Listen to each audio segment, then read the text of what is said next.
محترم مخ کې جمعې کې تاسو ته پته ده مونږ اعلان کړی و چې ان شاء الله د الله په توفیق سره د محمد رسول الله صلی الله علیه وسلم سیرت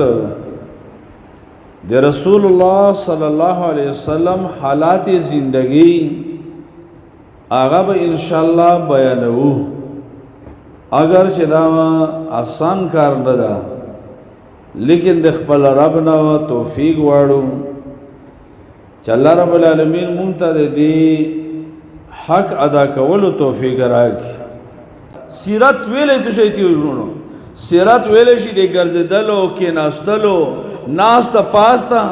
یعنی مونږ چې حالات زندگی هغه ته ویل شي سیرت معنا ده د چا د زندګۍ چې هغه څنګه زندگی تیر کړی و غم پر راغلی او څنګه تیر کړی و خوشحالي پر راغلی او څنګه تیر کړی و هغه تعالی بچی ور کړی و هغه نکاحونه کړی و دا هغه ښځې مړې شوې بچی مړې شوی زندگی ډېره زیاته ده د رسول الله صلی الله علیه وسلم 63 کاله زندگی ده نو دې کې مختلف حالات راغلي دي جهادونه راغلي دي تجارتونه راغلي دي مختلف واقعات راغلي دي بانو ته ملمانه راغلي دي دې چا ملما شوی ده نو ډیر زیات خبرې دي په دې کې نو دا د رسول الله صلی الله علیه وسلم متعلق دا ټول تفصیل شي علم د سیرت علما فرمایي څلور علمونه د ټولو نه زیات اهم دي او ډیر زیات فائدہ نه اولینی علم کوم علم ده اولینی علم التفسیر والقرآن د قرآن علم دا د ټولو علمونو سردار ده د قرآن د تفسیر علم دا د ټولو علمونو سردار ده دویم علم څه ده هغه دا سنت النبوی د رسول الله صلی الله علیه وسلم د حدیث او د سنت علم او دریم علم د حلال او حرام چې انسان دا وپیژني چې دا شی حلال ده او دا حرام ده حلال به اخلو حرام نه بزان ساتو دا ډیر اهم علم ده د انسان د کامیابی لپاره او څلورم څه ده علم سیرت النبویہ د رسول الله صلی الله علیه وسلم د زندګۍ حالات چې موږ پیژنو چې موږ ته الله کوم نبی را لګلو هغه څنګه زندگی تیر کړی نو ان شاء الله د الله په توفیق سره به په دې خطبو کې او بیانېږي چې ماتم په فائدہ را ورسی او تاسو ته ورونو د سیرت د رسول الله صلی الله علیه وسلم نه اول خبر دا ده چې سړی د جاهلیت هغه حالات او نڅنه سمالو جاهلیت خو ډیر زیات جاهلیت تیر ده خو چې څنګه نقشه د انسان په ذهن کې وي نو بیا د رسول الله صلی الله علیه وسلم دا مبارک سیرت هغه خوندم ورکړي پای باندې پوېږي هم او رسول الله صلی الله علیه وسلم ځان د پاره ډیر لوی انعام غړي چې جاهلیت څنګه نقشه هغه د مو په ذهن کې موجود وي دا وجه دا چې عمر رضی الله عنه فرمایل لا يعرف حلاوه الاسلام د اسلام دا حلاوت دا خوږوالی دا سړی نشي پیژندلی الا من ذاق مراره الجاهلیت چې د جاهلیت ترخه چا خوړلی وي نو عالم بیا هغوی باندې اسلام خواږه هغوی باندې یو سړی په جاهلیت کې پاتې شوی قبرونو ته سجدې کړي د قبرونو دا جاروګانې په ځان باندې راخلي د قبرونو دا زړې مالګې چټلې او د هغې دپاره منښتې نظرانې کړي اوس چې هغه ته الله توحید نصیب کړي نو هغوی ته دا توحید بیا خوند ورکوي هغه جاهلیت هغه وخت لیدلی ده هغه یې څکلی ده دغه وجه چې عمر رضی الله به کله مجلس کې ناسو نو کله به وژړېده او کله به وخندېده کله به په ژړا شوله او کله به په خندا شوله چا ورته وایي شبیر المؤمنین عجیب حالت مجلس کې ناسو एकदम په ژړا شي او مجلس کې ناسو एकदम په خندا شي نو د دې وجه څه ده عمر رضی الله عنه فرمایل اصل وجه دا ده چې مونږ جاهلیت لیدلی ده بیا دا خبره کوله چې لا يعرف حلاوه الاسلام الا من ذاق مراره الجاهلیه د اسلام په خوند هغه څوک پوهیږي چې د جاهلیت هغه ترخی خبره برداشت کړي ګوره د خلکو په دې خلکو باندې څه نه وکړي د دوی څومره بې عزتۍ د ظالمانو د لاسه شوي ځکه اسلام نه و دین نه و خلکو به دا یو فخر ګڼل، دا به یو دینداری ګڼل. حال دا چې هغه ډېر ناکاره کارو. وایي به چې یاره مونږ په جاهلیت کې داسې وو چې کله به په سفر باندې روانېدو نو د کجورو نه به مو ځان ته بوت جوړ کړی و، په لارې به تللو چې وږو به شو خوراک به مو ته کول. کله به مو هغه وایي چې ما خپله بوت جوړ کړل، د کجورو نه مې جوړ کړل، په لاره تللو وږی به شوم نو لاس مې ته وخوړه، خپې مې اخر دا چې ټول بوت مې وخوړه. ته ګوره دې هغه ته ناپوهې ته دا شرک او کفر بد عقیدګي دا داسې شی ده چې د انسان نه عقل واخلي. یو شی ته خوریم او د هغه عبادت هم کوي. نو وبخاندېده چې ګوره مونږ دومره ناپوهه او سادهګار، توحید مو نه پېژنده. او بیا هغه وایي چې کله به دا بوت دې مونږ سره ختم شو نو بیا هم عبادت خو به د چا کوي که نه؟ ځکه هر څوک ورونو څه نه څه عبادت کوي، هر قوم هر سړی هغه د چا نه څه عبادت کوي. نو هغه چې بیا به مو داسې وکړه چې شګې به مو راجمع کړه او د شګې به مو ګډه او بیزه راولوېشه او بیا به مو دې ته عبادت شروع کړو چې دې ته نه لاندې نو بس دا مو معبود ده، دې نه به خپل حاجتونه غواړو، دې ته به خپل عبادت کوو. نو وبخانده چې دا اوس دا د کوم ځای عقل و؟ دا د خندا خبره نه ده. وبخانده او دا وژړم د ځان چې ګوره مونږ داسې ظلمونه هم د مونږ نه شوي وو. خو ورونو اسلام چې راشي هر شی ختم کوي. اسلام کی کمال لا ده چې الاسلام یهدم ما کان قبله. اسلام چې د راوړو مخکینی هر څه د الله معاف کړي. داسې وي چې ګوره مونږ لوڼ هم ژوندی ښخې کړي دي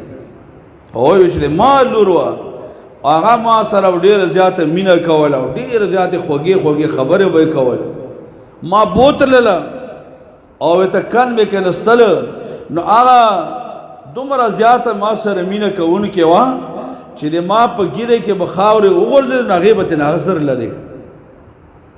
او بیا ما ته وایي چې بابا ته څه کوې؟ ما چې بس کار مې کوه ته دې چې په خپل لاس مې پکې کېښودل او خاورې مې په باندې وړې نو وبشړېدل چې موږ داسې زیاته شي. امام دارمي رحمه الله خپل سنن دارمي کې اول چې شروع کېږي نو باب کې ګدي باب ما كان عليه الناس قبل مبعث النبي صلى الله عليه وسلم. د نبی صلی الله علیه وسلم د راتللو نه مخکې خلک په څه زناورتوب کې لګي. وزین رحمه الله فرمایي رسول الله صلی الله علیه وسلم ته سړی راغله، یا رسول الله تپوس کوم ان كنا اهل جاهلیت وعبادت اوثان. اے د الله رسول وسلم مونږ په ډېر زیات جاهلیت کې دې ته جاهلیت دور وی. مونږ جاهلیت کې وو، داسې جاهلیت کې وو چې د بوتانو عبادت مو کول. او بیا وی چې یا رسول الله صلی الله علیه وسلم د ما یوه بچی وه هغه چې کله پیدا شوه تر دې چې هغه دومره شوه چې د خبرو قابله شوه او ما سره به خبرې کولې. ما به چې ورته اواز وکړل نو مسرورتن ډېره زیاته به خوشحاله شوه. د ما په اواز باندې به لکه د ماشوم ته اواز وکړي ډېر زیات خوشحاله شي، هغه به ډېره زیاته خوشحاله شوه او د خوشحالۍ نه به ما ته راغلله یا رسول الله صلی الله علیه وسلم یو ورځ مې د لاس نه ونیوه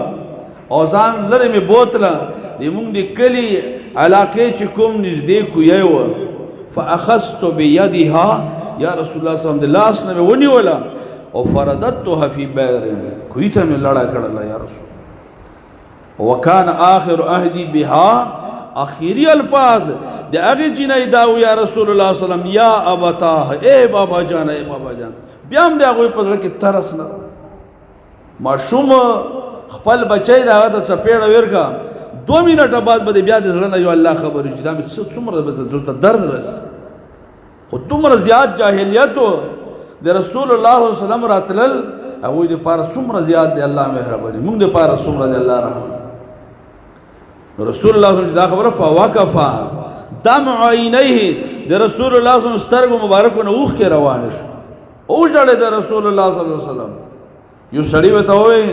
دې کس ته یې ووایي چې احسنت رسول الله، مونږ ته د رسول الله صلی الله علیه وسلم غمجن کړه، رسول الله صلی الله علیه وسلم دې مونږ ته خفه کړه، مونږ ته د الله نبي وجړوله. هغه نبي ورته وفرمایل چپ شه، دې یو داسې خبرې ته راغلی چې دی فکرمند کړی دی څه تپوس کولی غواړي. او ته چې خبره بیا وکړه، هغه بیا دا خبره دوهراو کړه نو حدیث کې دی رسول الله صلی الله علیه وسلم وکفا دمع من عینیه علی لحیتین دی رسول الله صلی الله علیه وسلم سترګو نه اوخ کې را روان شي ګیره مبارک دی رسول الله صلی الله علیه وسلم په باندې ټول لندش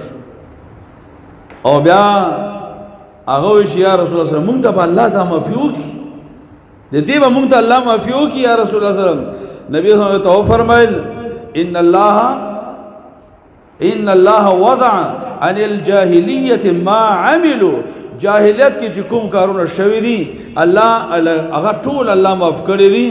فاستانف عملک نوې عمل شروع کا بس الله اړلو جاهلیت او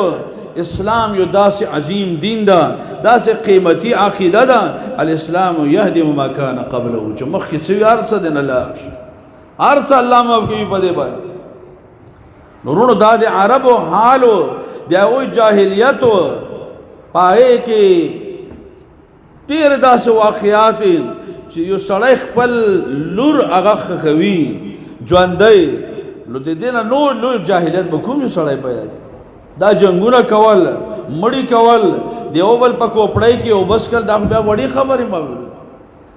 صعصع ابن ناجیه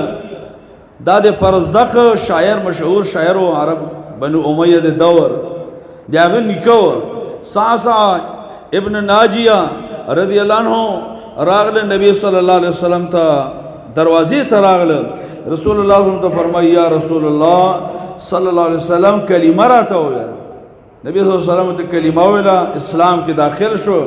هغه ته یا رسول الله صلی الله علیه وسلم مخکې دور کې کوم نیک اعمال کړي وي الله به هغه قبول کړي رسول الله ته فرمایي تاسو نه کی کړی جاهلیت په دور کې تا نه کوم نیک اعمال شوی چې د هغې د قبولیت تا سره غم نه هغه چې یا رسول الله صلی الله علیه وسلم یو ورځ د ما اوښان ورک هغه ورکو اوښانو پسې دواړه اوښې وې هغه بلار به اوښې وې ګرځېدلم اوښ باندې سورم د ځنګل اخري سر ته ورسېدم نو یو سړه آبادي وه پای کې چې ګورم یو بوډا ناست ده هغه بوډا چې د خپل مال مته چې د هغه سره وي هغې نگراني کوي نو زه هغه ته لاړم ما ورته وویل چې ما داسې یو دوه اوښې دي او په هغې کې د مونږ د قبیلې مضر قبیلې خپله نښه هم شته ده په اوښانو باندې نو هغه وایي چې بلکل تا چې کومه نښه وه پې باندې شته دا دوه اوښې راغلې وي مونږ سنبال کړي دي دواړه هم لنګې شوي دي هغه تا حق ده ځان سره یې بوځه نو هغه وایي چې دې سره ناست دې دوران کې هغه بوډا اوبه راوړې او بیا څه کجورې هم راوړې هغه د عربو عام خوراک کجوره وه کجورې راوړې هغه ما ته کېښودې ما خوړی په دې کې یو زنانه اواز وکړله چې کومه زنانه په اولاد باندې بیماره ده د هغې جینۍ پیدا شو نو هغه وایي چې ښه جینۍ پیدا شو دا خو د مونږ دپاره شرم ده دا خو د مونږ دپاره عیب ده صعصع ابن ناجیه وایي چې ما ورته وویل چې دا په څه عیب دی تاسو لپاره د سړي چې بچی لور پیدا شي دا خو عیب نه ده هغه وایي چې عیب دا ده چې زه به اوس زوم ته خپله مرۍ ښکته کوم ځان ذلیله کوم نه او قبیله چې د هغه ذلیله کوم نه نو ما ورته چې دې سره به تاسو څه کوو هغه وایي چې خښوو به دا که دا جینۍ دا به اوس خښوو صعصع ابن ناجیه رضی الله عنه ته وفرمیل یاره که زه دا د تا نه واخلم هغه وایي چې مونږ خو دا عیب ګڼو ښځه خرڅول دا خو د مونږ دپاره عیب ده هغه وایي چې زه ګوره دا ملکیت کې نه اخلم خو دې دا روح دا زندګي دې نه اخلم څه به راکوې هغه ورته وایي چې دا دوه اوښانې چې دي لنګې اوښانې دا دواړه د تا شوې خو دا چینۍ ما ته راکړه چې دا د مرګ نه بچ شي نو هغه ورته وایي چې نه دا دوه اوښانې نه په دې کوم اوښ باندې چې سورې دا به مې سره راکوې صعصع ابن ناجیه ته الله ډېر مال ورکړی او ډېر مالدار شخصیت هغه وایي چې ما ورته وایي چې یو سړی را سره ولېږه چې زه پې اوس کور پرې لاړ شم بیا به یې ته واپس راولي دا به هم راولي یا رسول الله صلی الله علیه وسلم په هغو درو اوښانو باندې مې ته جینۍ واخیسته هغه دومره زیاته مینه ناکه جینۍ وه چې ما سره به هر وخت مشغوله کېدم خو بیا یا رسول الله صلی الله علیه وسلم ما خو د دې خوند واخیسته ځکه دې کې دا نیکي چې سړی وکړي او بیا د بل سره تعاون نو دې کې یو خپل خوند چې الله چاته نصیب د چا په کار راتلل سړی ته یو لذت بیا داسې مجبوره انسان د هغه سره مدد کول یو خوند ده بګي چې الله چاته نصیب نو یا رسول الله صلی الله علیه وسلم بس ما دا خوند واخیستل ګرځېدم به هغه قبیلې مې پېژندې چې چا به خپل لونه ژوندی ښخولې یا رسول الله صلی الله علیه وسلم دغسې ما جینۍ به راوستې په کور کې مې 360 جینکۍ جمع شو 360 ځکه الله غټه حویلي غټ محل ور کړی و یا رسول الله صلی الله علیه وسلم د ما وینځو هغې به هغې ته پی ور کولې هغه به غټېدلې ما به داسې ودولې نو یا رسول الله دا نیکي مې کړی رسول الله صلی الله علیه وسلم وچړېدل او د هغه تندی یې ښکل کړه او ورته ووایي چې تا کومه نیکي کړې ده د هغې بدله خو الله دېر کړه چې تا ته الله ایمان نصیب کړی ګوره دا نیک اعمال داسې شی ده چې انسان ته الله د نورو نیک اعمالو توفیق ورکوي او نور نیکۍ دروازې پې الله را کولاوي نو هغه ورته وایي چې رسول الله تا ته خو الله دنیا کې دا بدله درکړي چې ایمان الله درکړي ځکه ایمان نه لوی دولت بل شته نه ده او بیا ورته وایي چې قیامت کې به درته الله خزانې کولاو کړي په هر صورت دا د عربو انتهایی او داسې ملک ورونو په د عرب داسې جاهلیت کې و داسې ولیدلي ځای ته رسېدلي و چا پې باندې حکومت هم نه کول یو د دوی دا محل وقوع داسې عجیب وه بل دا ده چې دوی دا قتل قتال غارت ډاکې کمزوره راڅملول په هغه ظلم کول داسې خویونه په دوی کې و چې چا په دوی باندې حکومت هم نه غوښت نه کوله چا په دې باندې حکومت لوی پاور سپر پاور موجود و روم و فارس په دوی باندې چا څه غرض نه لرل نو داسې قوم چې هغه د جاهلیت اخیری تل ته رسېدلی په دې کې محمد رسول الله صلی الله علیه وسلم هغه راتلل دا یو لوی انعام ده ورونو الله رب العالمین دغه انعام ځکه ذکر کوي داسې دور دغه دور ته الله ضلال مبین ویلي ښکاره ګمراهي ورته الله ویلي دغه آیات کې الله فرمایي وَإِن كَانُوا مِن قَبْلُ لَفِي ضَلَالٍ مُبِينٍ اگر چې دوی په ډېر ښکاره ګمراهۍ کې وو دغه دور ته الله د تیارو دور ویلی لتخرج الناس من الظلمات الى النور سوره ابراهیم کې الله فرمایي چې ته خلق د تیارو نه راوباسه دا دین چې دا توحید اسلام توحید سنت دا ورونو رڼا دي شرک او بدعت چې دا تیاری دي دین چې ته خلق راوباسه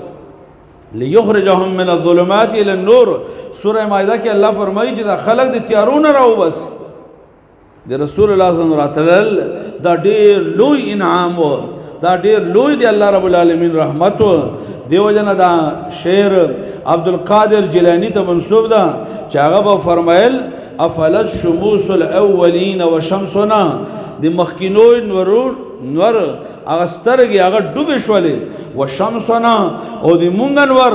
ابدا علی افق العلا لا تغرب دا همیشه په افق باندې ولاړ ده دا ډوبېږي نه دا داسې رڼا الله راوسته محمد رسول الله صلی الله علیه وسلم چې دا به تر قیامت پورې الله جاری ساتي او دا کمیږي نه دیو جنا شیخ امین الله حفظه الله هغه وی چې ما یو شاګردو هغه وی چې یاره جدي مونږ یو نیک ده چا سره چې د نوکر یم هغه قادیانی ده نو هغه چې راولو لږ انابت پکې شته ګوره که الله اسلام دوباره توفیق ورکړ او د کفر د قادیانت د هغې نه الله راوباسي د تیارونه نو وایي چې هغه ما ته چې راوله چې راغلل قادیاني اول دا سوال وکړل چې یاره تاسو دا وایو چې عیسی علیه السلام اسمان ته لاړ ده په اسمان کې ده او قیامت قریب به راکوزېږي نو دا خو تاسو عیسی علیه السلام داسې ده لکه جیل کې اچولی ده نوې سره مور شته نوې سره پلار شته نوې سره بچي شته نوې سره ښځه شته نو تا خو تاسو داسې کله کې جیل کې کړی دا ګوره ورونو د قادیانان د کفر د هغوی سوالات هم معلومه وو سبا به په یو داسې ځای کې ګیرو بیا به جواب نه شو کولی نو دا هغه ولې نه دا خبره وه نو ما ورته وویل چې ګوره د اسمان د الله چې دی بوتلی ده نو دا سنټر جیل نه ده هغه اسمان ده هغه ځای کې الله رب العالمین هغه په کومو مزو کې ساتي هغه الله ته پته ده دا په جیل کې نه لګه د تاسو سره خیال ده دویم سوال دا وکړل چې تاسو دا وایو چې دا نبوت رڼا ده نو ما ورته وایي چې بالکل نبوت رڼا ده. ځکه الله رب العالمین قرآن کې خپله فرمایي قد جاءکم نور من الله وکتاب مبین. الله تاسو ته رڼا رالیږلې او ښکاره کتاب. نو نبوت رڼا ده، مونږ دا بالکل یو. نو هغه وایي چې قادیاني دویم سوال دا وکړه چې ښه رڼا ده نو په کاره چې دا رڼا جاري وي که نه؟ محمد رسول الله سلام سره خو رڼا لاړه که نه؟ په کار چې اوس رڼا د میرزا غلام محمد قادیانی په شکل کې موجود، تاسو خو رڼا بندو. چې ما ورته ووایي چې رڼا بلې ته به هله ضرورت راځي چې دا رڼا ختم شي. رڼا ختمه نه ده. د محمد رسول الله سلام ذات هغه لاړل، خو د هغه رسالت هغه جاری ده، هغه موجود ده،